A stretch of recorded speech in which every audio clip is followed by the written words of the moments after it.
Bonsoir. Aujourd'hui, je voudrais vous parler d'un cocktail. Un cocktail extraordinaire. Un cocktail extraordinaire que chacun d'entre vous ait pu prendre. Un cocktail extraordinaire par les parfums, les saveurs que vous découvriez.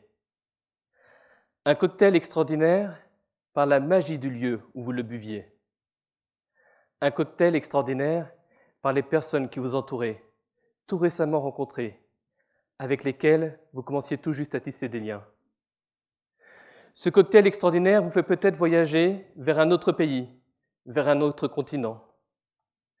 C'était un cocktail extraordinaire parce que vous vous sentiez bien, dans un pays que vous découvriez, avec des gens qui parlaient une autre langue que la vôtre, une langue que vous maîtrisiez tout juste. Mais vous vous sentiez bien, car vous aviez l'impression de vivre quelque chose de nouveau, d'incroyable, d'unique dans votre vie, avec des gens, des jeunes de votre âge, qui vivaient peut-être cette même expérience ou qui vous invitaient à découvrir leur vie, leur culture. Ces jeunes, c'était peut-être tout comme vous des étudiants, venus d'un autre pays, expatriés d'un semestre, ou des étudiants qui vous invitaient chez eux, dans leur université, sur leur campus. Vous étiez bien, car vous croquiez à pleines dents cette expérience de vie que vous offrait votre formation. Chaque année, des millions d'étudiants vivent ces rencontres uniques. Chaque année, des millions d'étudiants boivent ces cocktails extraordinaires. Aujourd'hui, j'ai envie de vous parler de ceux qui doivent se battre pour venir prendre ce cocktail avec vous.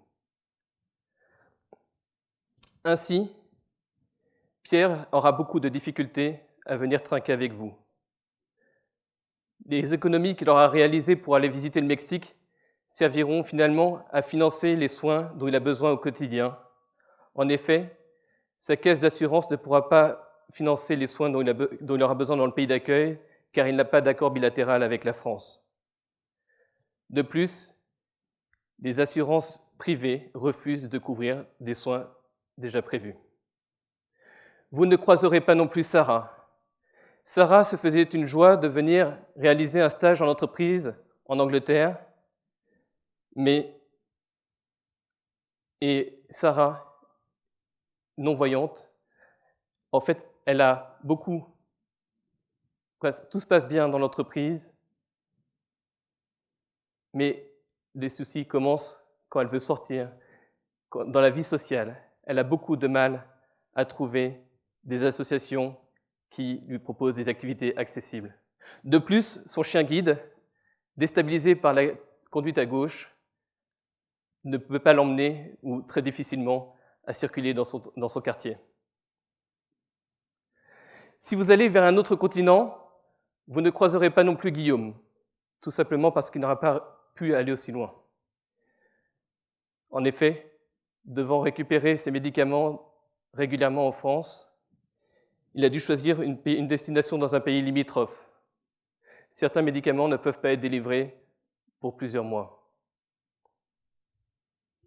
Enfin, Emma ne pourra pas venir à la soirée que vous organisez dans ce bar typique, car les transports en commun sont difficilement accessibles et les transports adaptés beaucoup trop chers.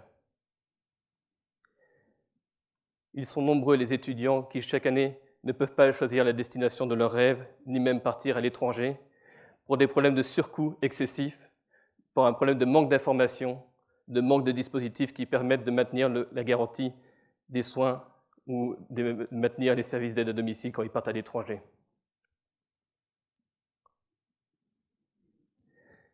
Il y a bientôt 8 ans, depuis bientôt 8 ans, je suis en charge d'accompagner des étudiants qui ont une situation de handicap afin qu'ils puissent réussir leurs études et s'insérer dans la dynamique sociale du campus.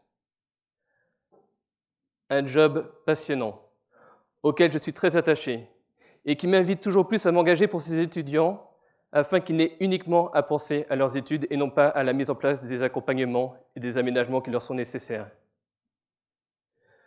Ce job et cette ambition Nous sommes des centaines en France à les partager. Avec mes homologues des grandes écoles et des universités, nous travaillons ensemble à essayer de trouver des solutions à des problématiques communes rencontrées par ces étudiants sur nos différents campus.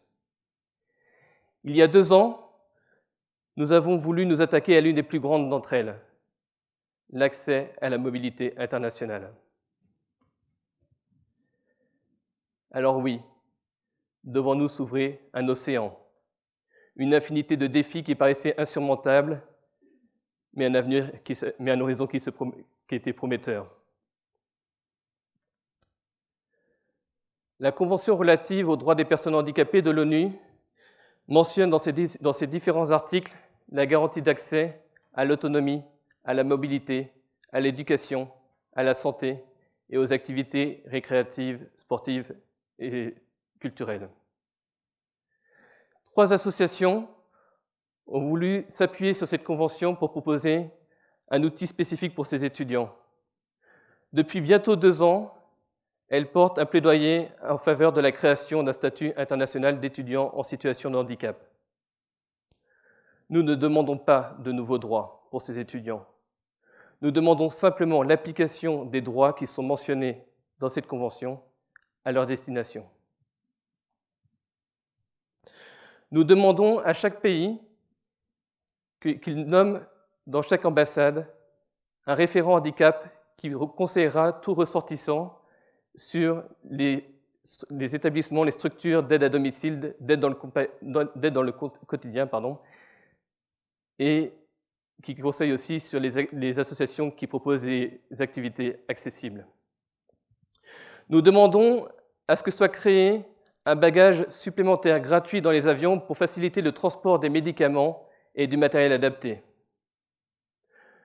Nous demandons à ce que les traitements puissent être délivrés pour l'ensemble du séjour et, si cela n'est pas possible et que ces traitements puissent être trouvés dans le pays d'accueil, qu'ils soient remboursés par la caisse d'assurance de l'étudiant, tout comme les soins dont ils ont besoin.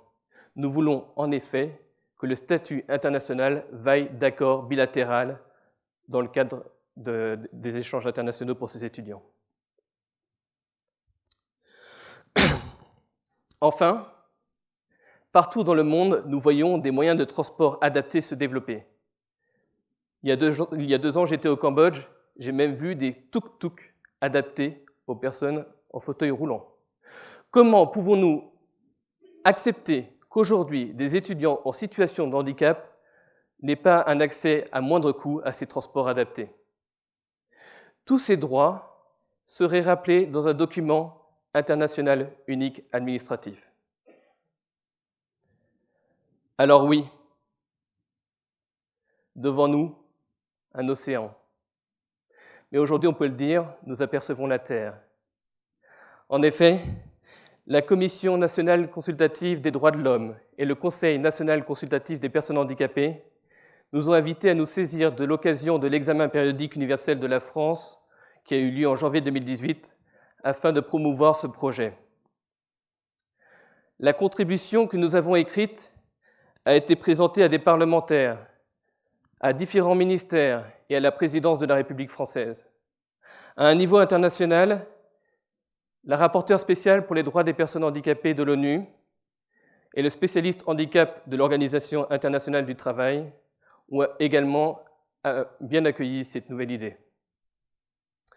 Au niveau de l'ONU, cette instance internationale attend qu'un État membre se saisisse de ce projet et le porte devant ces différentes instances de l'ONU. Voilà, parce que nous, en tant qu'association, nous ne pouvons pas aller plus loin dans notre plaidoyer. Nous ne pouvons faire que du plaidoyer. Il y a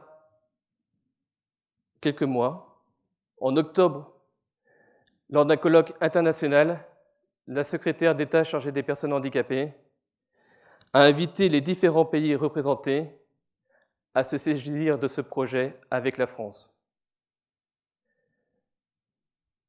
Depuis 2 ans, nous avons réalisé un plaidoyer incroyable. Nous en sommes fiers, très fiers. Mais surtout, nous sommes fiers de ces étudiants que nous accompagnons, et qui, par leur persévérance au quotidien, nous invitent à traverser ces océans. Alors,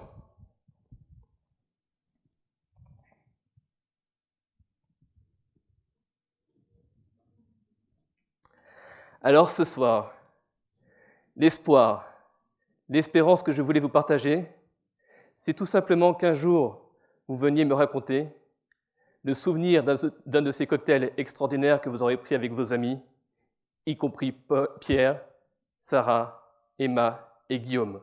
Santé!